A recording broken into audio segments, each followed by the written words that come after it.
జమిలి ఎన్నికలతో ప్రజాస్వామ్య విలువలకు ప్రమాదమంటున్న రాజకీయ విశ్లేషకులు. కేంద్ర రాష్ట్ర చట్టసభలకు ఇంకా అవసరమైతే స్థానిక సంస్థలకు జమిలి ఎన్నికలు నిర్వహించాలన్న ఆలోచన పైకి మంచిగానే కనబడుతుంది. కానీ లోతుగా విశ్లేషిస్తే ప్రజాస్వామ్య విలువలకు మాత్రం ప్రమాదం వాటిల్లే అవకాశం ఉన్నట్టు పలువురు రాజకీయ విశ్లేషకులు ఆందోళన వ్యక్తం చేస్తున్నారు. 5 ఏళ్ల కాలానికి ఎన్నికైన ఏదైనా ప్రభుత్వం మధ్యలో కూలిపోతే అక్కడ కొత్త ప్రభుత్వం అధికారంలో చేపడుతుంది. ఇలా జరగకుండా ఉండాలంటే కొత్త ప్రభుత్వ కాలపరిమితి కుదించాల్సి ఉంటుంది.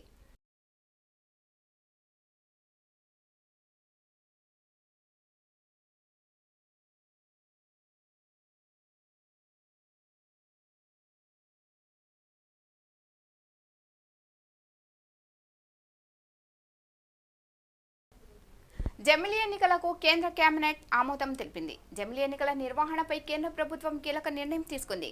జమిలి ఎన్నికలకు సంబంధించిన ప్రతిపాదనకు కేంద్ర కేబినెట్ ఆమోదం తెలిపింది. ఈ మేరకు మాజీ రాష్ట్రపతి రామ్నాథ్ కోవింద్ కమిటీ ఇచ్చిన నివేదికను కేబినెట్ ఆమోదించింది. శీతాకాల పార్లమెంట్ సమావేశాల్లో ఈ బిల్లును ప్రవేశపెట్టనున్నారు.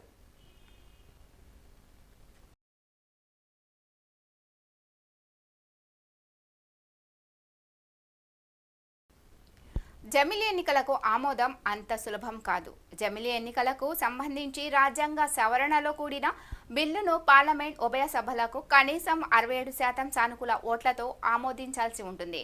ఈ బిల్లుకు దేశంలోని కనీసం సగం రాష్ట్రాల అసెంబ్లీలు ఆమోదం ముద్ర వేయాలి.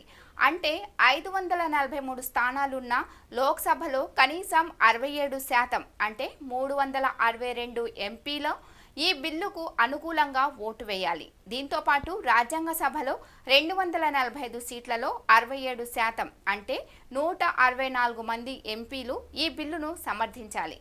దీనికి తోడు కనీసం 14 రాష్ట్రాల అసెంబ్లీలు బిల్లును ఆమోదించాల్సి అవసరం ఉంది.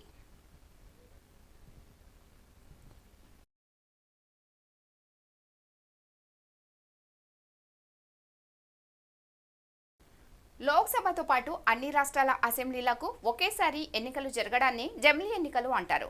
ఈ జమిలి ఎన్నికల ప్రతిపాదన 1980లో వచ్చింది. జస్టిస్ జీవస్ రెడ్డి నేతృత్వంలోని లా కమిషన్ మే 1999లో జమిలి ఎన్నికలు జరగాలని అభిప్రాయపడింది. ప్రస్తుతం బీజేపీ సర్కార్ కోవింద్ సహా 8 మంది సభ్యులతో కూడిన కమిటీని ఏర్పాటు చేసింది. ఆ కమిటీ ఇచ్చిన నివేదికను కేబినెట్ ఆమోదం తెలిపింది. రానున్న శీతాకాల సమావేశాల్లో పార్లమెంట్లో కేంద్రం ఈ బిల్లును ప్రవేశపెట్టనుంది.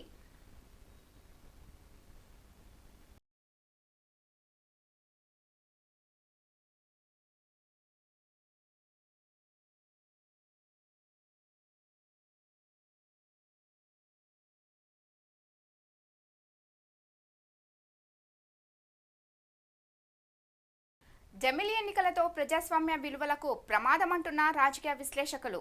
కేంద్ర రాష్ట్ర చట్టసభలకు ఇంకా అవసరమైతే స్థానిక సంస్థలకు జమిలి ఎన్నికలు నిర్వహించాలన్న ఆలోచన పైకి మంచిగానే కనబడుతుంది. కానీ లోతుగా విశ్లేషిస్తే ప్రజాస్వామ్య విలువలకు మాత్రం ప్రమాదం వాటిల్లే అవకాశం ఉన్నట్టు పలువురు రాజకీయ విశ్లేషకులు ఆందోళన వ్యక్తం చేస్తున్నారు.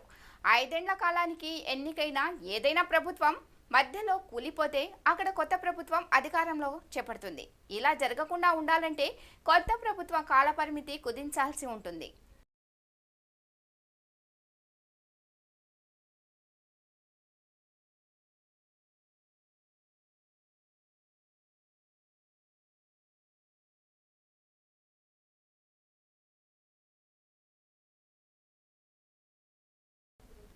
జమిలి ఎన్నికలకు కేంద్ర కేబినెట్ ఆమోదం తెలిపింది. జమిలి ఎన్నికల నిర్వహణపై కేంద్ర ప్రభుత్వం కీలక నిర్ణయం తీసుకుంది. జమిలి ఎన్నికలకు సంబంధించిన ప్రతిపాదనకు కేంద్ర కేబినెట్ ఆమోదం తెలిపింది. ఈ మేరకు మాజీ రాష్ట్రపతి రామ్నాథ్ కోవింద్ కమిటీ ఇచ్చిన నివేదికను కేబినెట్ ఆమోదించింది. శీతాకాల పార్లమెంట్ సమావేశాల్లో ఈ బిల్లును ప్రవేశపెట్టనున్నారు.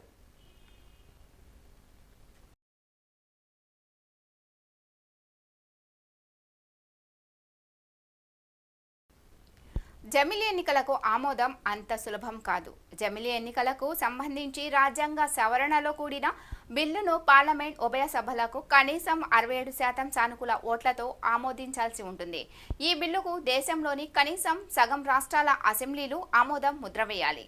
అంటే 543 స్థానాలున్న లోక్సభలో కనీసం 67% అంటే 362 ఎంపీలు ఈ బిల్లుకు అనుకూలంగా ఓటు వేయాలి. దీంతో పాటు రాజ్యాంగ సభలో 245 సీట్లలో 67% అంటే 164 మంది ఎంపీలు ఈ బిల్లును సమర్థించాలి. దీనికి తోడు కనీసం 14 రాష్ట్రాల అసెంబ్లీలు బిల్లును ఆమోదించాల్సి అవసరం ఉంది.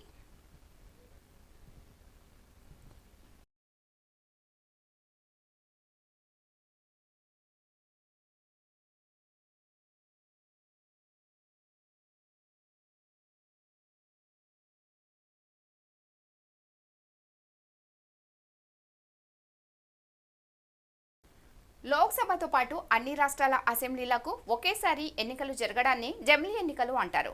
ఈ జమిలీ